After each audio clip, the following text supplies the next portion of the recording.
warahmatullahi wabarakatuh. Bagaimana kabarnya hari ini? Sehat semua ya? Alhamdulillah, pada kesempatan hari ini kita dipertemukan dalam kegiatan MPLS yang dimana kalian hari ini sudah mengikuti kegiatan ini selama 2 hari. Tentunya hari ini materi akan bersama saya, Bu Erina, yang dimana materinya adalah cara belajar efektif daring dan luring. Sebelum memulai materi ini, tentunya kalian sudah tidak asing dengan istilah daring ataupun luring, dimana kalian di sekolah dasar sudah melakukannya ini mungkin sekitar hampir 2 tahun ini ya. Tentunya antara kalian waktu di sekolah dasar dan sekarang sudah masuk sekolah menengah pertama pasti banyak bedanya. Yang mungkin dulu ada beberapa sekolah dasar dari kalian untuk mengerjakan tugas, untuk menerima materi dari Bapak Ibu Guru harus datang ke sekolah seminggu sekali. Habis itu mengerjakan di rumah dan mengumpulkan lagi ke sekolah. Mungkin ada yang seperti itu. Tentunya nanti ketika kalian sudah memasuki di SMP akan jauh lebih banyak bedanya. Mungkin sarana ataupun media yang digunakan untuk belajar tentunya tidak ada bedanya, yaitu menggunakan handphone. Ada beberapa tips dari saya untuk cara belajar yang efektif. Yang pertama ialah menuliskan jadwal pelajaran. Nanti tentunya setelah kegiatan MPLS ini selesai, kalian akan menerima jadwal pelajaran. Setiap harinya itu satu hari ada berapa mata pelajaran dan apapun pasti dapat. Silahkan nanti kalian menulis kembali jadwal yang kalian peroleh di kertas, kembali ke kalian masing-masing, mau ditulis di kertas buku tulis, HVS ataupun folio, terserah kalian. Yang jelas dan yang penting tulisan ini harus jelas oleh kalian, yang dimana bisa mengingatkan kalian sendiri bahwa hari ini atau besok akan ada mata pelajaran tersebut. Setelah kalian tulis dengan rapi, jelas, silahkan ditempel. Boleh di dinding, boleh di almari, boleh di dekat TV, atau boleh di kaca, terserah, itu kembali ke kalian. Yang penting tulisan yang sudah kalian buat bisa terlihat jelas oleh kalian. Berikutnya, yang kedua, beraktivitas seperti KBM sebelum adanya pandemi.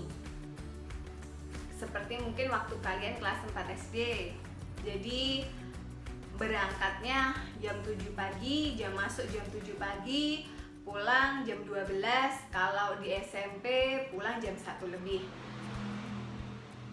Bikin suasana kalian di rumah seperti pada saat kalian sebelum adanya pandemi. Jadi bangun pagi, tetap harus bangun pagi. Jam 5 kalian melakukan sholat subuh, mandi, sholat, sarapan. Jam 7 sudah siap.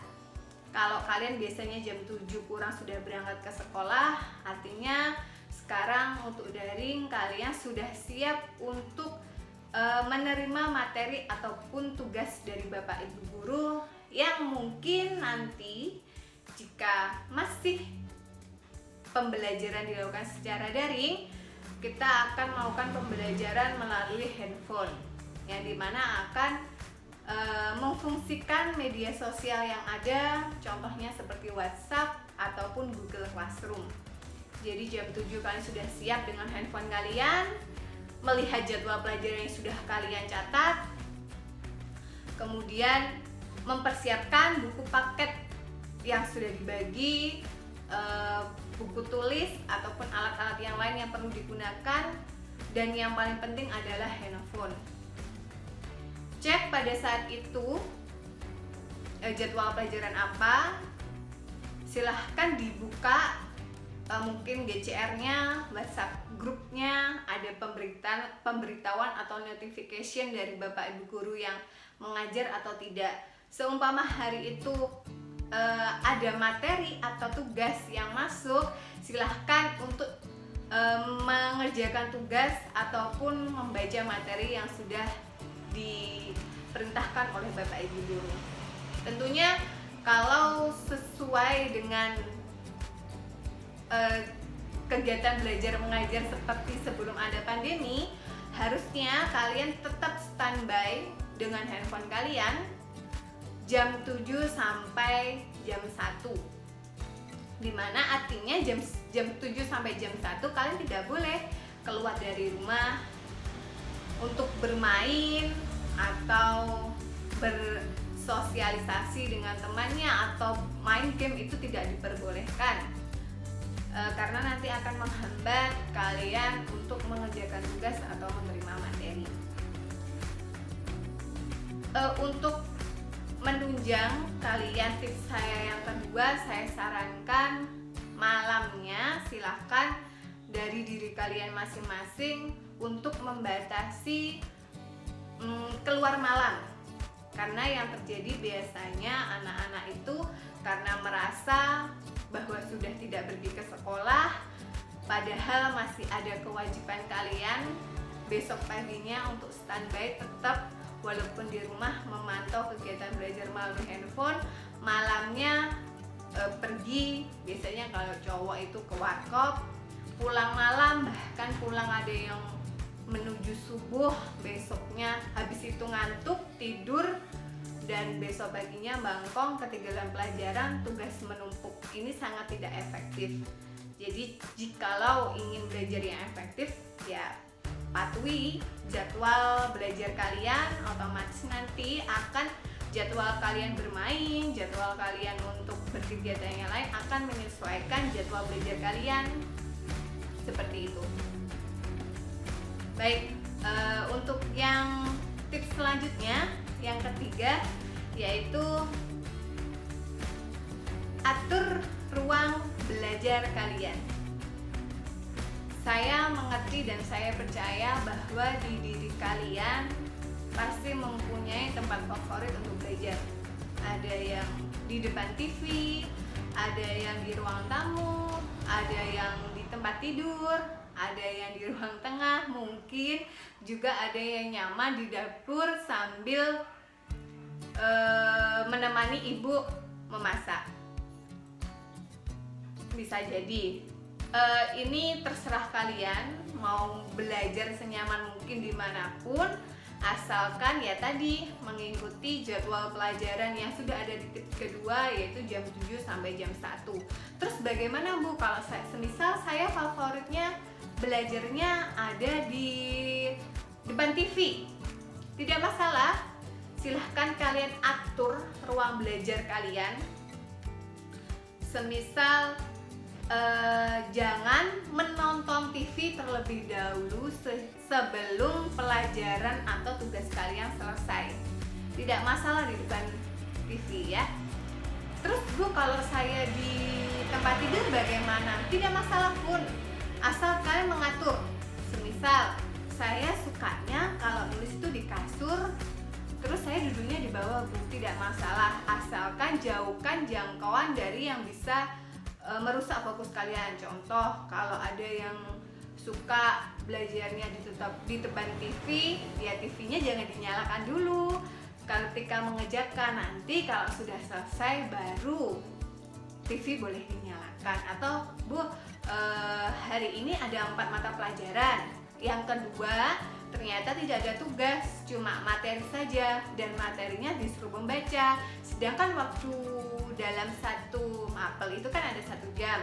Saya membaca cukup 15 menit nih, berarti ada sisa 45 menit. Saya boleh melihat TV? Boleh, asalkan kalian memberi alarm di handphone 30 menit sudah harus mematikan TV. Setelah 30 menit, 15 menit untuk istirahat dan siap-siap untuk menerima pelajaran berikutnya. Selanjutnya atau tips yang terakhir yaitu teknik Pomodoro. Teknik ini apa sih Bu? Kok kayak ini ya nama burung, Doro? Ya, teknik Pomodoro ini adalah teknik belajar dan istirahat, di mana belajarnya dalam teknik ini kalian bisa 25 menit dan 5 menit istirahat. Maksudnya bagaimana sih Bu?